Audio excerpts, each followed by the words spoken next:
everyone, it's Jack from Cultaholic.com and it's Friday. Got to get down on Friday because it's not my favourite time of the week this week. This is so hard. It's been maybe the hardest week in Wrestlers of the Week history. The reason for that is that everyone just decided to have good matches, which is really selfish when you think about it, to be honest. There were good matches in various promotions on various different days of the week, featuring various different wrestlers, and I'm so annoyed, and I'm sorry in advance for my rankings, because it's not going to please everyone. Some of you are going to be upset with me. I'm sorry. So yeah, it's not my favourite episode ever, but it is a really high quality one. One of the most high quality ones I can remember. And it wasn't even just one promotion having a great show, there was great matches all over the place. Let's just take a look at the honourable mentions. I've got to mention, and this is going to annoy people straight away, because they couldn't make it onto the list. Keith Lee and Dominik Dijakovic, man. They had such a good match to open TakeOver Portland. And I had them on in my first draft, and then I watched some other matches that I hadn't caught up with yet. And they got knocked down, and eventually they're just honourable mentions. Same for, this sounds ludicrous, same for Kenny Omega and Hangman Page and the Lucha Bros, who had an insanely good tag match on Dynamite this week. Bobby Fish and Kyle O'Reilly, who were really good at TakeOver Portland as well. Wardlow, really impressive in his debut on Dynamite. Jordan Devlin and Leo Rush had a good cruiserweight match on NXT. Randy Orton and Matt Hardy for their angle at the start of Monday Night Raw. Matt Jackson for his performance in the Tag Team Battle Royal on Dynamite. Rhea Ripley for successfully defending her championship at TakeOver Portland. And Michael Oku as well, who won the British Cruiserweight Championship from El Fantasmo in a big, happy babyface underdog victory moment. Every one of them could, in any other week, have easily made it onto this list, and not just like getting 1 or 2 points right up the top there. It's been so annoying. But now let's move swiftly on to my top 10. And number 10 this week is another champion of NXT. It's the men's champion. It's the NXT champion himself, Adam Cole, baby. Now, originally, I imagined that Cole was going to rank far higher this week. He retained the title against Ciampa in a really, really strong match, really enjoyable, but I do have to take into account a lot of the criticism of the match, because some of it I do agree with. And this isn't a knock on Ciampa or Gargano themselves. They both did really, really well in the match. The performance was absolutely excellent. It was one of the best matches of the week. But the structure of the match was a little bit odd, and I do respect the opinions of everybody, including my own colleague Matthew, Botchamania Matthew, who said that there were just too many kickouts. It just became really unbelievable, especially when one would blast the other with a big move, but the match had only been going on for sort of 5 or 10 minutes, so you knew that it wasn't going to be the finish. And then towards the end, a lot of people had an issue with Ciampa, who has had, of course, infamous struggles with neck issues over the past year or two, taking a Panama Sunrise on the outside, and then later just appearing to shrug it off within a minute or two and carrying on the rest of the match. I can understand why people would be annoyed at that as well, and that's partly why Ciampa is only an honourable mention. Did I even mention him in the honourable mentions? Ciampa's an honourable mention too, everyone. So yeah, I mean, it was a really, really good match as well. I haven't really got as big a complaint about it as many people did. I still thought overall it was a really excellent ending to an excellent event. But at the same time, I do have to regretfully not give Cole more points and not even put Ciampa on the league table at all. I am enjoying the storyline, really enjoying it actually, of the Undisputed Era gradually losing their hold on all of the titles. So obviously Strong lost his North American title, Fish and O'Reilly lost their tag titles, and it seems only a matter of time until Cole loses his. Moving on now over to perhaps, pound for pound, the best match of the week. It's really hard to say. We're going over to New Japan, where there was one big standout match in that promotion this week, and the loser of that match is this week's number 9, picking up 2 points, the Stone Pitbull, Tomohiro Ishii. Ishii challenged for the Never Openweight title, a belt that he's held multiple times in the past, I believe, at least once. I'm going to sound really stupid now if he's only held it the once, but he's held it before, is the point I'm trying to make here. And it was a really, really good match. A really good matchup as well. The two opponents were very, very well matched, and you just kind of knew that they were going to put on a brilliant performance. I don't think this is the first time the two men have clashed. They may have clashed in last year's G1, I'm not certain about that, but sparks fly whenever the two get in the ring together. They have such an excellent complementary style to the other guy. Ishii is, of course, the immovable object. Shingo Takagi is the irresistible force. But then sometimes Ishii's the irresistible force and Shingo's the immovable object. So it's all nice and intricate like that, isn't it? Ishii continues to be one of the best things about the New Japan, not even the main event scene anymore, but he deserves to be. And I understand the main event scene right now is absolutely full of megastars like Naito, like Okada, even occasionally like Tanahashi, even though he's on the way out. It's hard for, Ishii to find his place, especially with younger guys coming up as well, like Jay White, like Will Osprey. But at the same time, I feel like there needs to be a place higher up the card for Ishii. He's too good and has put in too much work over the past few years not to be given a shot with the big one. Let him win the big belt at some point. Please, New Japan. I don't know when, I don't know who he's going to beat to get that title, but please do not let him end his career without holding that IWGP Heavyweight Championship at least once. At least once. Bob Sapp held it, man. Number 8, and one of the few people that many are talking about as one of the saviors of the British wrestling scene. Of course, we've seen the scene take a bit of a nosedive recently because WWE UK has come along and has kind of hoovered up the top level, or most of the top level talent, and everyone's having to develop and grow the scene again. That doesn't mean that it's dead, of course. It just means that it's going to take a little while to rebuild. But one of the men who didn't sign full-time with WWE and did have a really good match on UK soil this week is Zack Sabre Jr. Zack defended his British Heavyweight Championship at RevPro's, I think it was the high stakes event, and lost it to Will Osprey. We'll get onto that in just a bit. But it was a really good match. I watched it on demand. I saw some reports from people who were there live who gave it like 5 stars plus and said it was one of the best matches they've ever seen. Watching it on demand, it was still very, very good. Meltzer awarded it 5 stars. For me, it was really good, but maybe not quite as good as a lot of people were saying. But then I read a couple of articles that were critical of the match, and I think that my opinion lies somewhere in the middle. I don't think it was as underwhelming as those few people were saying, but I don't think it was as astounding as the people who were there live were saying. One thing I do like about this match, though, is just it reminds us all of Zack Sabre Jr.'s style, because with Osprey, he's got somebody who contrasts with him. He's all high-flying. Yes, Osprey's a more well-rounded wrestler now than he has been in the past, but he's still not very Zack Sabre Jr.-esque. Zack is methodical, slow, punishing. He's easy to boo, he's not got a very flashy moveset in terms of leaping off the top rope. His flashiness comes in the form of devilish submissions, really cruel things. He's a sadist, is what I'm saying. And the reason that style works so well for Zack is because he's a master at it. He is the best in the world. I'm sure that if a lot of wrestlers tried to emulate his style, it wouldn't be nearly as effective, because it's a really hard thing to master, and because he is probably the best in the world at it today, and has been for quite some time. But that wasn't enough to stop him from losing the British Heavyweight Championship, and now I'm really excited to see what happens next. It seems like in New Japan, they're building towards a Zack versus Moxley match, a match that I would be well in favour of. I'd love to see how their styles would mesh in the middle of the ring. But yeah, generally, I think this could be the beginning of a big 2020 for Zack Sabre Jr. Number 7, a man who did not take part in one of the big 5-star potential match of the year candidate matches of the week, but couldn't go without a mention here because the match was perfect for what it was. And his name is Cody Rhodes. Are we using the surname or not? To be fair, that's my fault. I've never established that in this series, but we'll call him Cody for now because that's what he's called in AEW, isn't he?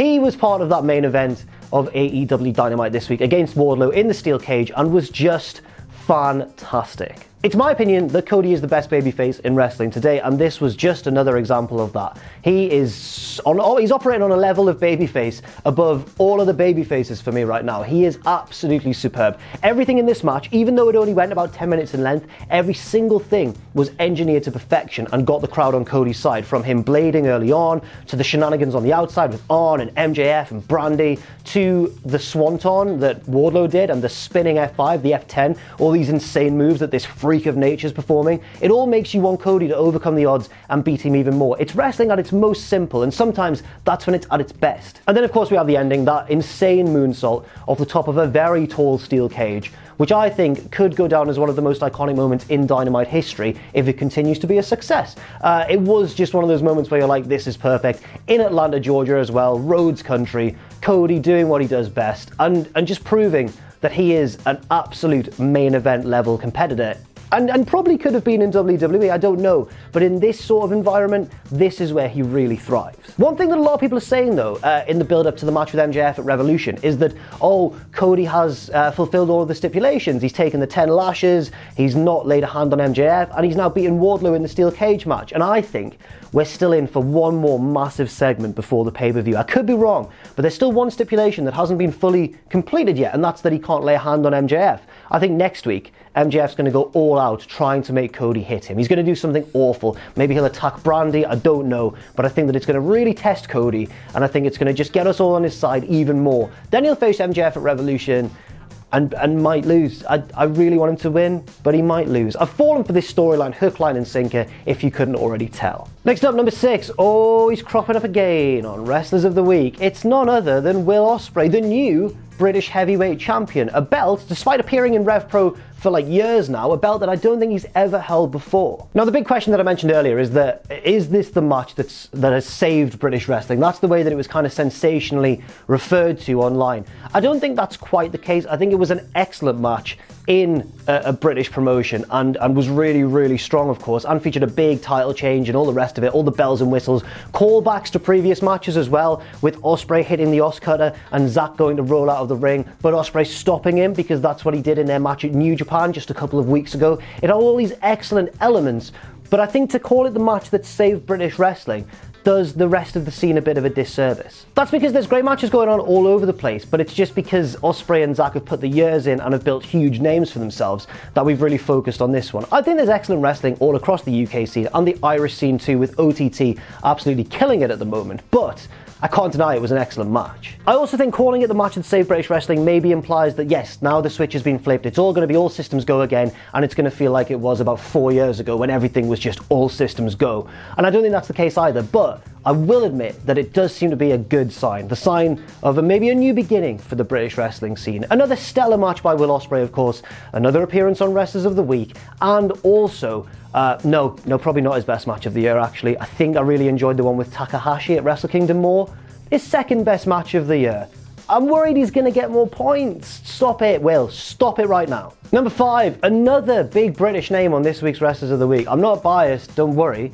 It's Pete Dunne. Pete Dunne was part of the best tag match in recent memory, I think. Yeah, probably. It was absolutely excellent at TakeOver Portland, in the middle of a stacked card as well, and it really managed to stand out. And I think it was probably my favourite match of the night. No, I tell a lie, there was another match that was better, but we'll get onto that in just a second. But this was almost my favourite match of the night, and Pete Dunne was a huge reason why. It's not just the funny dynamic between Matt Riddle and Pete Dunne that I really enjoy, although Pete Dunne is excellent at playing the straight man in that scenario, and I really just enjoyed how they're just playing who they are in real life.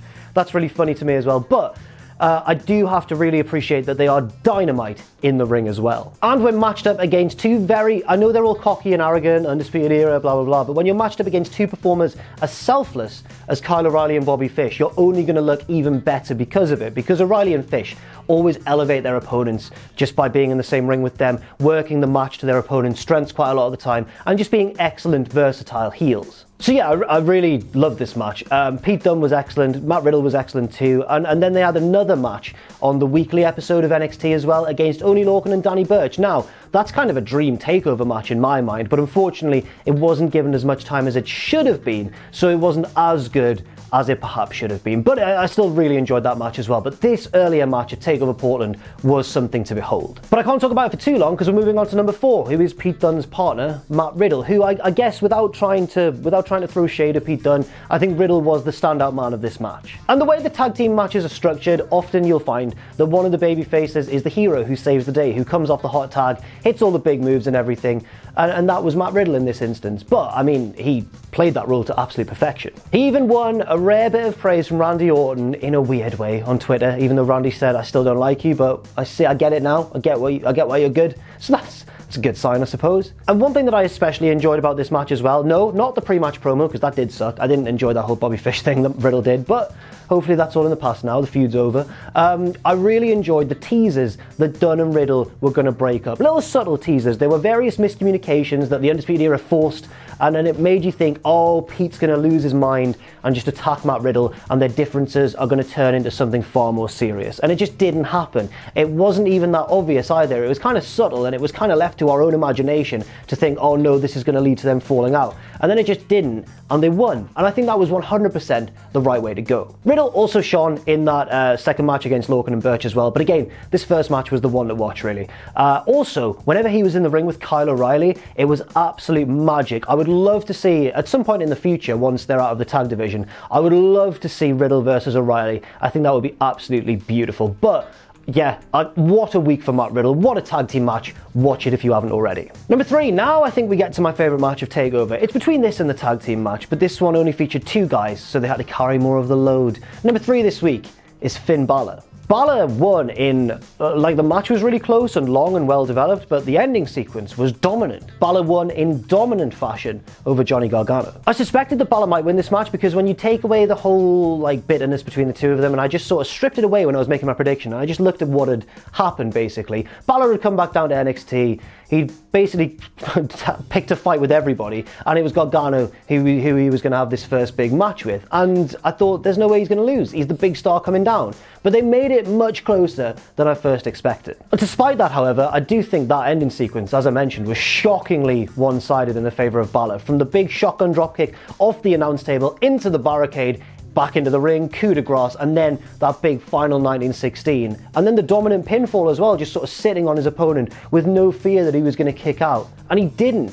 This match made Finn Balor look like an absolute danger to the rest of NXT. So it's a good job I enjoyed the match then. I think this match managed to escape a lot of the criticism that was aimed at Ciampa versus Cole because, it featured less huge moves being kicked out of, and it also came earlier in the show. That was another thing that kind of dragged Cole and Ciampa down this week for me, was just the fact that they were unlucky, that their match was the main event, and we'd already seen a lot of near-fall spots in all of the matches building up to it. But this was in the right place in the card for Balor and Gargano. It was the big showcase singles grudge match, and they made it feel like that as well. It was a bad-blooded match. They brought the guardrail back into it, which is a feature of their earlier feud, or earlier on in their feud, I should say, and yeah, I really loved it. But there's not much more time to talk about Balor, because we have to get to number 2 now, going back to New Japan, and the man who is still the never openweight champion. It's Shingo Takagi. So I had a glance at the stats before shooting this episode of Wrestlers of the Week, and saw that Takagi has finished second twice, and that's got him a hefty load of points, which not only says how good Takagi's been in a couple of big matches that he's had, it also shows how spread out this year has been, the first couple of months of this year anyway. There's no clear frontrunners at the top,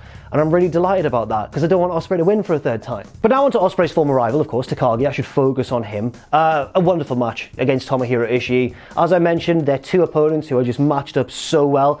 And Takagi really could be groomed for a big main event push. I mean, he is part of LIJ, and the leader of LIJ, Naito, is currently the big dog in New Japan Pro Wrestling, so maybe it won't be that soon, but at some point, I wouldn't be surprised to see Shingo pushed all the way to the very top. He also, of course, had many people's match of the year last year, and that momentum really has carried on over into 2020. He could be, by the end of this series, he could be Wrestler of the Year. I don't know, maybe that's saying too much too soon, but would you be surprised to see that? Let me know what you think in the comments section down below. I will say this.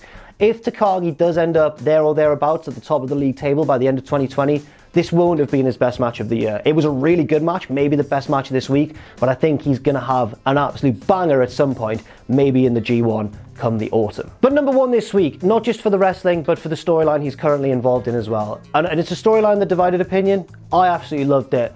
And this video is my opinion, so I'm going to upset some people maybe. But my wrestler of the week this week is Johnny Gargano. Johnny was brilliant in his match with Bala, of course, and if it wasn't for what happened at the end of the show, he'd probably be lower than Bala. I couldn't separate them in terms of performance, but I'd have probably put Bala higher just because he won in such a dominant fashion in the end. But I think what happened at the end of the show means that Gargano is once again the very focal point of the NXT brand. And that's because at the end of Ciampa versus Cole, or towards the end of that match, Gargano came out, stopped Ciampa from using the NXT title belt itself, and hit him in the face with it, and has turned heel, and we're getting Ciampa Gargano again, the match that we were kind of robbed of, unfortunately, because of Ciampa's very tragic injury. We're getting that match, and we're getting it with the dynamic reverse. Ciampa as the babyface, Gargano as the disgusting heel, and I love it. I absolutely love it. One thing though, I don't think Gargano's in the wrong. I think he was just picking his moment for revenge, because Ciampa was horrible to him. We have such short memories. I'm hashtag Team Gargano, and you should be as well. But anyway, yeah, brilliant match against Finn Bala, and I hope this is going to be a brilliant storyline, a brilliant angle going forwards, because it deserved to have a proper resolution, one that we didn't really get. And I loved that feud, especially the first match they had as well at TakeOver New Orleans, and I hope that we get a match of similar quality to come out of this shocking turn. But anyway, regardless of what happens this week, congratulations to Johnny Gargano. You are my wrestler of the week. And it's worth mentioning actually that for the past 2 years, he's won the WrestleMania weekend wrestler of the week as well, getting that big 20-point boost. Could he do so again? If that's when the match with Ciampa comes, then I wouldn't bet against it. Now let's take a look at the league table. Osprey is up to join top with Moxley. Sound the alarm. It's going to be okay. Try not to panic. Shingo Takagi is up to 3rd after 9 big points this week. A little bit further down, Zack Sabre Jr. is up to 10th despite losing his British Heavyweight Championship. And Cody is up to 12th place after that wonderful steel cage match against Wardlow on AEW Dynamite. But it could all change next week because we have a huge week in store because, of course, it's the Saudi Arabia show. Super Showdown, where Goldberg and The Fiend are going to put on Match of the Year, and everyone's going to love it. See you then. Thanks very much for watching, and let us know what you think in the comments section down below. You can follow Cultaholic on Twitter at Cultaholic and on Facebook at facebook.com/Cultaholic. If you enjoy what we do, then please do check out our Patreon, patreon.com/Cultaholic, where you can pledge. And don't forget, of course, most importantly of all, to hit subscribe and to join us.